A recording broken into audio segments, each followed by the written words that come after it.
공양은 잘 하셨습니까? 네. 편안하십니까? 네. 참 부사의한 일입니다.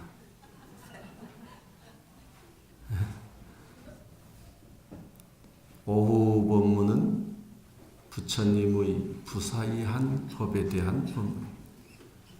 오전 법문을 마치고 집에 가지 않고 오후 법문까지 앉아있다는 사실이 참 부사의한 일입니다. 화엄경이 쭉 이제 이어져 내려오잖아요. 각 품의 품명만 이해해 가도 흐름이 다 나오죠. 열애수량, 열애가 수명이 어떻게 되느냐? 보살은 어디에 계시느냐? 이제 또 부처님이라는 이 위대한 성자, 이 부처님의 그 가르침은 가히 상상할 수 없고 생각할 수 없는 것이다. 이게 불부사의법 품의 내용입니다. 먼저 품 이름을 한 번 더 보면 열애의 과법이 말과 생각을 멀리 뛰어넘은 것으로서 불부사의법이라고 했다. 가히 말과 생각을 뛰어넘었다. 뭘 뛰어넘었는가 보니까 열애의 몸, 열애의 말씀, 열애의 지혜, 이것을 의지해서 설하는데 이 모든 것을 뛰어넘었다. 그래서 마음속의 생각으로 미치지 못하기에 부사의라고 했다. 또한 범부의 말 표현으로 미치지 못하기에 부사의라고 했다. 부처님의 법은 가히 헤아릴 수 없고 사량할 수 없고 분별할 수 없고 표현할 수 없고 그 정도의 어마어마한 내용이다. 근데 또한 이것이 부사의한 것은 그러나 그것이 우리 스스로를 떠나지 않는 우리 안의 일이라는 게 더 부사의한 일이다. 이렇게 부사의하니 그건 부처님의 것이고 우리 것이 아닌 게 아니라 부처님이 그러한데 그것이 또한 우리 것이라는 게 부사의한 일이다. 만약에 부처님만 그렇다고 하면 우리는 구경꾼, 그냥 바라보고 아 그렇구나, 아 그렇대. 그게 아니라 그 내용이 또한 우리 것이라고 하는 것이 또한 부사의한 일이다. 그래서 이 품을 설하는 까닭은 교화하는 지혜를 밝히기에 부처님의 그 부사의한 법이라고 하는 측면에서 불부사의 법이라고 했고, 그러면 도대체 어떤 내용이 그렇게 가히 상상할 수도 표현할 수도 이해할 수도 우리가 감히 어떻게 헤아릴 수도 없는 내용인가? 첫째는 부처님의 국토가 부사의하다. 지금 여기 우리가 부처님의 국토에 있는 겁니다. 어떨 때? 부처님의 가르침을 내 안에 함께 하고 있을 때 내가 부처님의 국토에 머무는 것이에요. 내 마음 안에 부처님의 가르침 진리가 아니라 온갖 고통과 망상과 고뇌와 시비와 선악과 이런 것으로 복잡하게 내 마음을 채우고 있으면 난 어디에 있다 했죠? 지옥에 있다. 그러니까 부처님의 국토가 부사의하다. 부처님의 국토 아닌 곳이 없다. 우리는 자꾸 눈으로 여기는 부처님의 국토, 여기는 지옥, 저기는 천상, 여기는 눈으로 보이는 세계가 아니다. 내 안에 부처님과 부처님의 가르침을 모시고 함께하면 그곳이 곧 극락이고 불국토고, 그렇지 못하면 내가 어느 곳에가 앉아있다 하더라도 그것은 그냥 내 마음의 상태에 따른 지옥이거나 악이거나 축생에 불과할 것이다. 이게 부사이한 일이라는 거죠. 또 뭐가 부사이한가? 모든 부처님들의 본원, 본래의 원, 모든 부처님의 본원, 여러분은 어떤 원력을 가지고 계세요? 집에 갔는데 오늘은 가서 법문 못 들었어? 만약에 집에서 누군가가 묻는다면 여러분은 이렇게 답할 것입니다.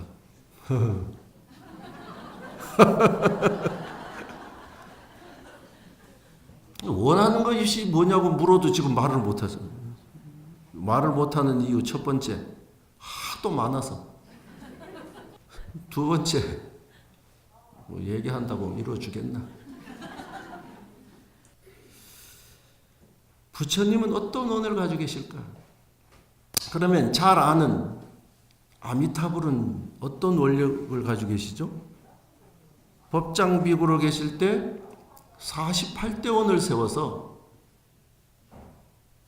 나무아미타불 한 번만 불러도 그냥 극락으로 다 인도하겠다 하는 원력 48가지를 가지고 계시죠. 보현보살도 10가지 행원을 가지고 계시죠. 그런데 부처님이 가지고 계신 이 근본 원력은 가히 우리가 생각할 수도 없고 상상할 수도 없고, 또한 그것을 받아들이기에도 벅차다. 왜? 지금 내가 관심 가지는 범위가 어디예요? 각자. 무념무상. 적어도 내가 관심 가지는 것이 우리 가족이죠. 우리 가족이 안 건강해야 되고, 우리 가족이 오래 살아야 되고, 우리 가족이 출세해야 되고, 우리 가족이 돈을 벌고, 우리 가족이 이렇게 지금 똘똘 뭉쳐 있는 그 원력의 크기를 가지고 모든 중생을 다 섭소하고 보살피는 부처님의 원력을 이해하려고 하니 벅찬, 불가사의한, 부처님의 근본 원력은 불가사의하다는 것이 내용도 내용이지만 우선 우리가 접근하는 내 마음의 크기가 한정됩니다. 또 어떤 게 부사의한가? 종성이라고 하는 것은 가지가지 종류의 성품, 부처님의 가지가지 지혜, 가지가지 자비, 가지가지 신통, 가지가지 변제, 사무소의 가지가지 성품, 덕성, 우리와 같지 않은 18불공법, 18가지 우리와 같지 않은 성품들. 부처님이 가지고 있는 그 덕성은 우리가 가히 헤아릴 수 없을 정도로, 가히 상상할 수 없을 정도로 크고 넓고 광대하다. 이 중에 제가 하나 봤어요. 18가지의 중생과 같지 않는 것, 그 중에 한 3가지가 있는데 뭐냐면 삼념주라는 것이 있는데, 그게 뭔가 하면 모든 중생이 부처님을 받들고 따르더라도 기쁜 마음에 흔들리지 않고 항상 바르게 알고 바르게 생각하는 분. 우리 주변에 한번 보세요. 조금만 옆에서 예쁘다, 마음씨도 예쁘고 하는 일도 예쁘고 뭐하고 하다고 칭찬을 살짝만 해놓으면 죽는 줄 사는 줄 모르고 일을 하잖아요. 예? 주지 스님들이 신도들한테도 아이고 우리 이 신도 같은 분이 없다고 그냥 아이고 참 감사하다고 막 이 소리를 하시고 나서 그 소리를 듣는 순간 그 신도는 몸이 으스러질 정도로 어떻게 해요? 봉사를 해요, 안 해요? 콩법사는 잘 안 하는 것 같아요. 네. 그잖아요. 근데 부처님은 모든 중생이 부처님을 받들고 따르더라도 그런다고 해서 우쭐하지 않는다. 두 번째는 모든 중생이 부처님을 믿지 않고 비방하더라도 불안한 마음에 흔들리지 않고 항상 바르게 알고 바르게 실천한다. 왜? 진리는 정확하고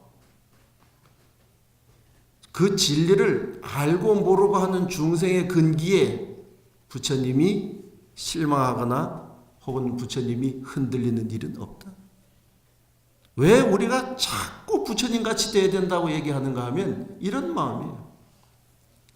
또 세 번째는 어떤 중생은 부처님을 받들고 따르지만 또 어떤 중생은 믿지 않고 비방하더라도 그 기쁜 마음과 불안한 마음에 흔들리지 않고 항상 바르게 알고 바르게 생각하지. 이게 부처님 덕성이라는 거예요.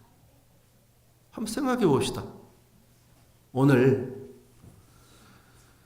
이렇게 앉아서 법문을 듣는데 제가 똑바로 앉아서 똑바로 막 이래 가면서 법문 듣는 태도가 그게 뭐예요? 이러면서 막 얘기를 한마디라도 했다.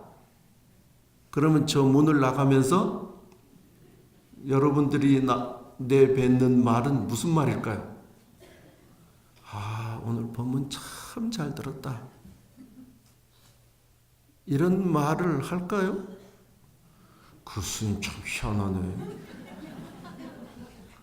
내가 똑바로 앉아 있었는데 저 구석에서 누가 흐트르게 앉아 있었겠지.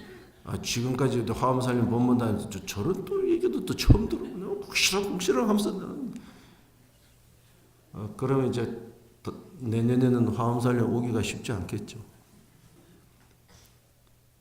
부처님의 덕성, 부처님의 종성, 부처님의 성품은 가지가지가 있는데 부처님은 칭찬에도 흔들리지 않고 비방에도 흔들리지 않고 때로는 칭찬과 비방이 교차한다 하더라도 거기에 흔들리지 않는 덕성을 가지고 있다. 우리는 어떤 덕성을 가져야 된다는 거예요? 부처님의 덕성을 가져야 된다는 얘기인데 그러면 우리도 그런 마음을 배우고 가요. 이게 부사의한 일이에요. 부처님의 부사의한 일이에요. 또한 무엇이 부사의한 일인가? 부처님이 이 사바세계에 오신 것이 부사의한 일이에요. 부처님이 전생에 자타카라고 얘기하죠. 본생담을 보면 수없는 과거 전생에 수많은 몸을 낳아서 수행을 하시죠. 그래서 그 본생담, 즉 자타카를 읽어보면 동화 같은 얘기들, 그 속에 의미가 담겨져 있는 얘기들이 쭉 나옵니다. 그리고 마지막에 이 사바세계에 오시기 위해서 도솔천 내원궁에 계실 때 내가 어디에 태어나야 하지? 하고 태어나실 곳을 가려요. 자, 사람의 몸을 받는다는 것은 두 가지가 있는데 하나는 업으로 받습니다. 이걸 업생 이렇게 얘기를 합니다. 근데 똑같이 사람의 몸을 받아도 원력을 가지고 태어나면 원력생이라고 얘기를 합니다. 이 사바세계에 인간 몸을 받아서 오는데도 두 종류가 있다는 거예요. 지은 업의 결과로서 업풍에 밀려서 본인 의지하고 상관이 없이 오는 사람이 있는가 하면 분명한 자기 소신, 자기 결정. 아, 내가 이 사바에서 세계에서 내가 할 일이 있어. 내가 이번 이 사바세에 가서는 이 일을 하고 와야지 하고 원력으로 이 세상에 오는 사람이 있다는 것이. 여러분 뭘로 왔죠? 원력으로 왔죠? 그럼 원력으로 온 사람은 불만이 있을까요? 없을까요? 여러분은 불만이 있어요? 없어요? 저 뒤에서 이렇게 말하면 또 세상에 불만 없는 사람이 어디 있노?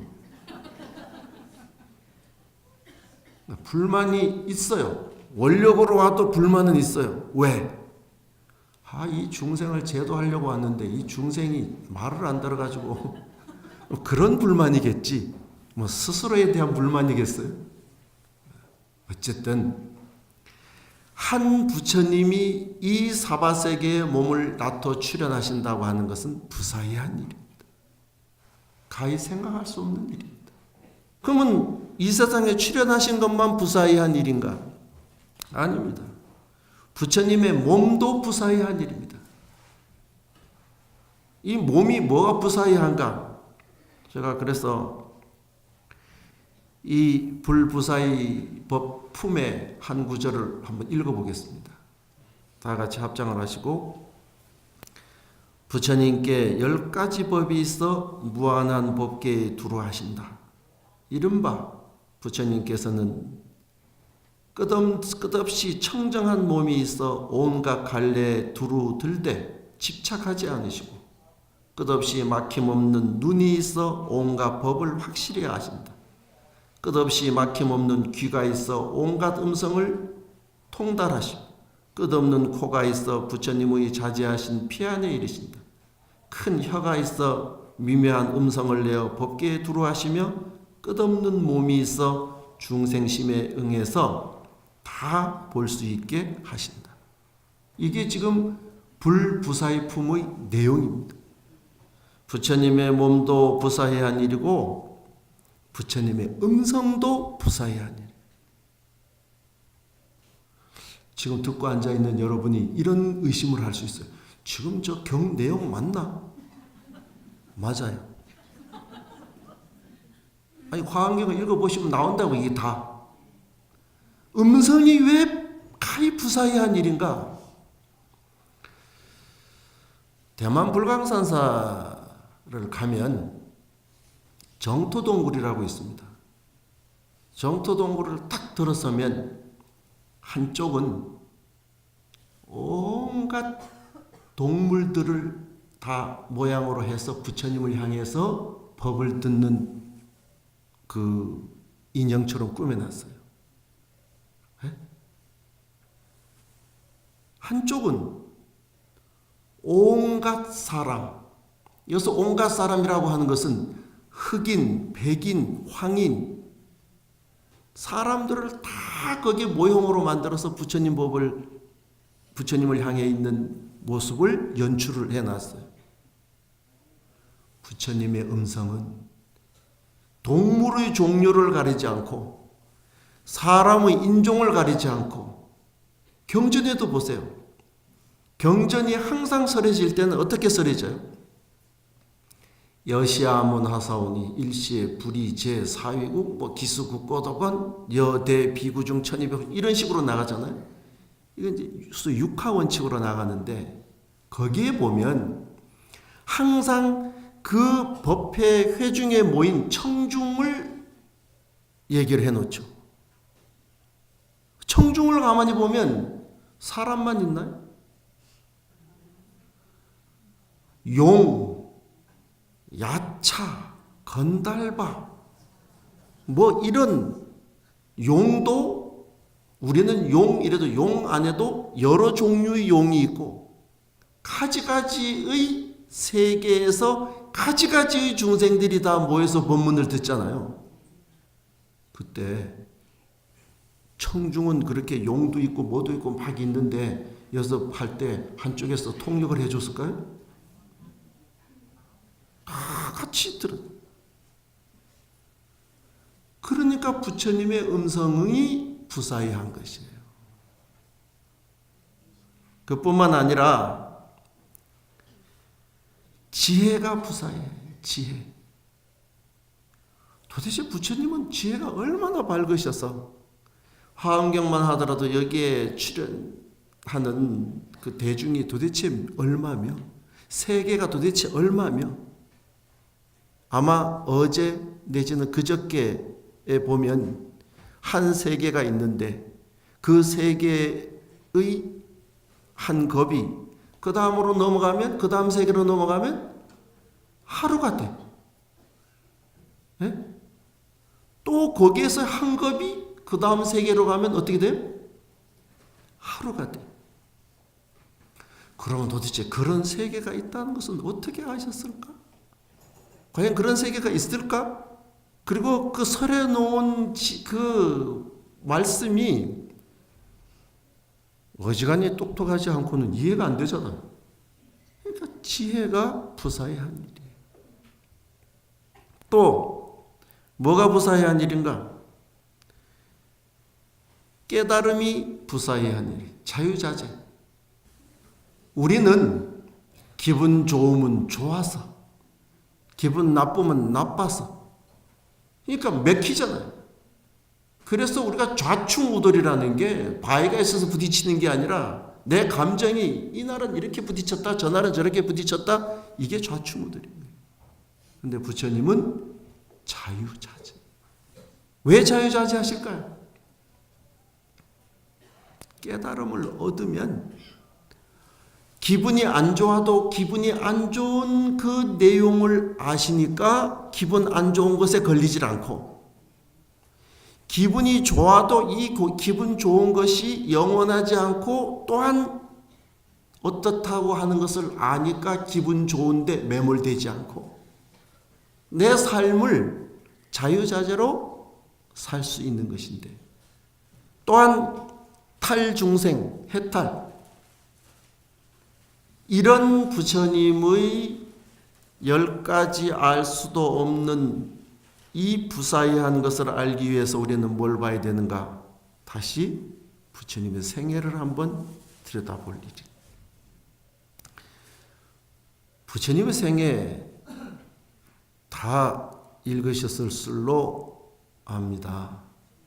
마야부인의 그 몸에 잉태가 된 것도 부사의한 일입니다. 부사의한 일 아닙니까? 하천, 하늘로부터 내려오셨다. 탁태, 태에 의지했다. 강세, 세상에 드디어 나타나셨다. 탄생. 또 오셔서 뭘 하셨죠? 출가를 하셨어요. 출가를 하신 것도 부사해야 한 일이에요. 환경을 내고 읽어보면 다 그 내용이. 출가를 해서 수행을 한 것도 부사해야 한 일이고, 수행을 해가는 과정 속에 가장 큰 특징 중에 하나는 뭡니까? 항마, 마구니를 항복받았다. 부사해야 한 일이에요. 여러분은 마구니를 항복받아봤어요? 자, 우리는 이 항마, 이것이 뭐냐면 자기 자신과의 싸움이에요. 여러분은 여러분 자신과의 싸움을 해봤습니까? 뭘 가지고 해보셨어요? 우리 보살님들은 제일 많이 한 것이 다이어트. 해봤잖아요. 끝까지 싸워봤잖아요. 항마라고 하는 것이 왜 자기 자신과의 싸움인가? 부처님께 제자들이 물었어요. 악마 이런 얘기를 많이 하는데 무엇이 악마입니까? 부처님이 말씀하셨어요. 오온이 악마니라. 오온이 뭐예요? 색, 수상, 행식. 색, 수상, 행식이 악마다. 왜 색, 수상, 행식이 악마인가? 다이어트를 왜 못해요? 첫째는 색이 가만 놔두잖아. 몸이 목에서 자꾸 간질거리고 배에서 자꾸 땡기니까, 그 다음에 수상행식, 마음이 요동쳐. 다이어트의 법칙. 다이어트는 언제부터 하는 거죠? 내일부터 하는 거. 절대 다이어트는 오늘부터 하는 게 아니에요. 내일부터 하는 거예요. 또 공부 좀 해보려고 하는데 안 되죠. 아니, 죄송합니다. 잘 됐는데 내가 안 되지 하고 속단을 해서. 그러면 잘 되는 사람 빼고 안 되는 사람은 왜 안 될까요? 게으름. 좀 앉아서 좀 뭐 좀 책 좀 보려고 하면 몸이 사르르 옆으로 눕혀. 이게 나는 좀 해보려고 하는데 앉혀놓으면 몸이 조금 앉았다 보면 옆으로 사르르 눕혀. 뭐 그까지 눕히는 것까지는 좋은데 그 다음에 뭐 영혼을 싹 가져가 버려요. 그래서 부처님께서 항마, 마구니를 항복받았다고 하는 이 사실은 불가사의한 일이에요. 여러분 자신을 돌아보세요. 또 그런 마구니를 항복받고 성도 드디어 깨달음을 얻으셨다? 쉬운 일인가요? 불가사의한 일이에요. 성도 하시고 나서 첫 화엄경을 설하시고 보통 사람 같으면 인생 대박이다. 그럼 어떻게 해야 하겠어요? 이걸 나만 알아야지. 옆집이 알까? 누가 알까? 내가 알면 내가 손해니까 다른 사람 안 가르쳐주고 나만 알아야지 하고 다 숨기는 것이 우리 중생의 본성인데 부처님은 전부 펴놨잖아요. 몇 년 동안? 45년 동안 설할 만큼 다 설하시고도 마지막 열반에 드실 때 그때 찾아온 제자들에게도 마지막까지 하신 말씀은 지금도 궁금한 것이 있다면 물어라. 옆에 시봉을 하던 안 하는 부처님이 많이 피곤하실 테니 좀 친견을 안 했으면 좋겠다 라고 하지만 부처님이 그러지 마라. 마지막까지 나한테 궁금한 것이 있으면 물어라. 나는 이제 더 이상 감춰놓은 스승의 주먹은 없다. 난 다 얘기했다. 이게 불가사의한 일이에요. 마지막 열반에 드신 것 또한 불가사의한 일. 부처님이 돌아가셨나요? 하늘에서 오셨어요. 오셨다가 어떻게 했었어요? 가셨어요. 열에 그렇게 오셨어요. 여거 그렇게 가신 분. 왜 죽음이라고 하는 표현으로 하면 안 되는가 하면 법화경에서 얘기하고 있죠. 부처님께서 중생들에게 죽음의 모습을 보이신 것은 진실입니까? 방편입니까? 방편이잖아요. 왜? 내가 계속 이렇게 있으면 중생들이 항상 부처님이 계신다고 하는 그 마음에 안도해서 공부를 안 한다는 거예요. 그러니 내가 80이라고 하는 일기로 다시 돌아가는 모습을 방편으로 보이신 것이지 할 수 없어서 능력이 없어서 그 모습을 보이신 것이 아니다 라고 말씀하셨어요. 그러니까 여기서 얘기하고 있는 열반이라고 하는 내용조차도 뭐라고 얘기하죠? 희유한 일이고 불가사의한 일이에요.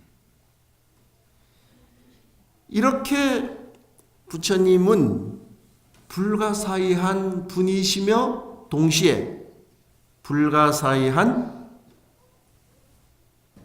법을 펼치신 분이에요. 참 불가사의하다. 어찌하여 우리가 그 내용을 다 헤아릴 수 없을까? 부처님의 그 가르침, 부처님의 진리를 우리가 어떻게 내가 이해를 해야 될까?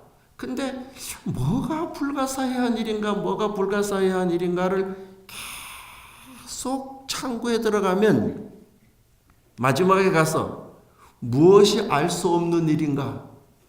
라고 찾아보면 뭐가 가장 불가사의한 일일까요?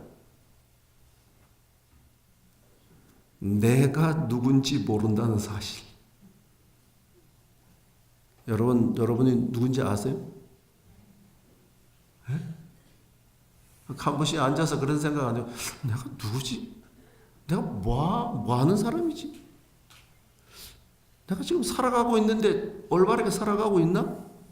하고 자기 자신에 대해서 내가 뭔가 하고 자기 자신을 한번 돌아보신 적이 다 있죠? 찾았어요? 그러니까 못 찾을 수밖에. 왜? 내가 누구인지를 알려고 하면 먼저 누구를 알아야 되는가 하면 부처님이 누구신지를 알아야 돼요. 부처님이 누구신지를 살펴서 부처님의 삶을 반조해서 나를 돌아보면 나의 정체성이 나와요. 근데